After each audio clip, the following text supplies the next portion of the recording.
जोहार प्रधान लक्ष्मी गारू जोहार प्रधान लक्ष्मी गारू जोहार प्रधान लक्ष्मी जोहार प्रधान लक्ष्मी गारू जोहार प्रधान लक्ष्मी गारू जोहार प्रधान लक्ष्मी गारू जोहार प्रधान लक्ष्मी गारू जोहार प्रधान लक्ष्मी गारू जोहार प्रधान लक्ष्मी गारू जोहार प्रधान लक्ष्मी गारू जोहार प्रधान लक्ष्मी गारू जोहार प्रधान लक्ष्मी गारू जोहार प्रधान लक्ष्मी गारू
నాకు పేపర్ లేదు, టీవీ లేదు, మరి సాక్షి ఎవరిది?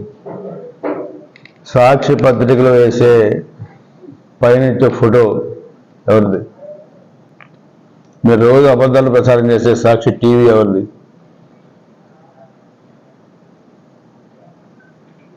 నేను మీ బిడ్డని. పేదవాడికి పెత్తందారికి మధ్య పోటీ. ఆయన పేదవాడు,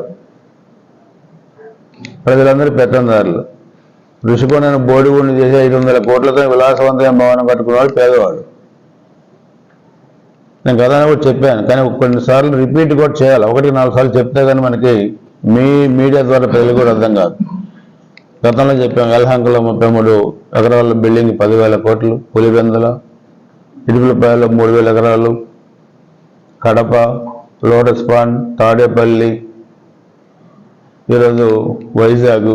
ఎందుకంటా నేను అనేది, అక్కడ ఎల్జిటి పర్మిషన్స్ కూడా వెళ్ళవు. ఋషికొండ ప్రకృతికి అందానికి నిలయం. దాన్ని మీరు తొలిచేసి ఈ పేదోడు నివసించడానికి 500 కోట్ల బిడ్డ కదా రాజభవనం కట్టారు. అందుకని మేము వచ్చిన తర్వాత రేపు ఆ బిల్డింగ్ని కనీసం సంవత్సరం పాటు ప్రజల సందర్శనార్థం పెడతాం. అసలు పేదోడి బిల్డింగ్లో బాత్రూమ్లు ఎట్లని, బెడ్రూమ్లు ఎట్లని కూడా పేదోళ్ళకి, ఈ పేదోడి సంగతి పేదోళ్ళకి చూపించాలి పాపం. కాబట్టి ఈరోజు నేను మీ ద్వారా అందరిని కోరేది, ముఖ్యంగా పల్నాడు ప్రజానీకం, మాచర్ల కానీ గురిజాల కానీ రెండిళ్ళు కూడా అరాచకాలు చేశారు. అందరూ సంయమనం పాటించండి. ఎన్నికల ప్రణాళిక తెలుగుదేశం పార్టీ, జనసేన పార్టీ కలిపి ఎన్నికల ప్రణాళికలు తయారు చేసుకొని జాయింట్ మేనిఫెస్టోని ప్రజల దగ్గరికి తీసుకెళ్ళి అత్యధిక మెజార్టీతోని గెలిచే విధంగా కూడా మనం ప్లాన్ చేసుకుందాం.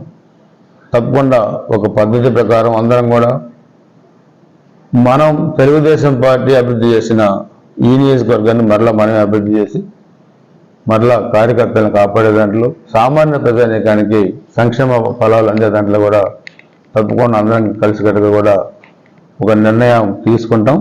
దానికి తగ్గ ప్రజలు కూడా దానికి తగ్గట్టుగానే ఈరోజు తెలుగుదేశం పార్టీ, జనసేన పార్టీలు పోటీ చేయడానికి కూడా సిద్ధంగా ఉన్నారు. వీళ్ళు చేస్తారు.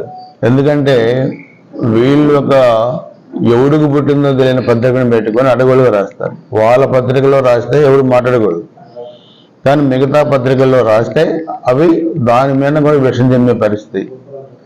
అది ఎల్లో మీడియా అని లేదా ఇంకో మీడియా, మీదేం మీడియా రోత కనీసం రాసే దాంట్లో 1% కూడా నిజాలు లేని రాతలు రాసి రాతలు రాసి ఎవరన్నా మీరు చేసే తప్పని కూడా ఆ టీవీలోనో లేకపోతే పేపర్లోనో రాయాలని చూస్తే వాటి మీద విష ప్రచారం చేసే పరిస్థితి కూడా ఈరోజు తీసుకొస్తున్నారు. అందుకని మీలాంటి ఈ చెత్త సాక్షి లాంటి చెత్త పత్రికని టీవీని కూడా బ్యాన్ చేయాలా, ఇలాంటి రాతలు రాసే పత్రికలను కూడా సమాజం నుంచి కూడా వెలియాలని చెప్పి కూడా ప్రజలనే విజ్ఞప్తి చేస్తూ ఉన్నాను.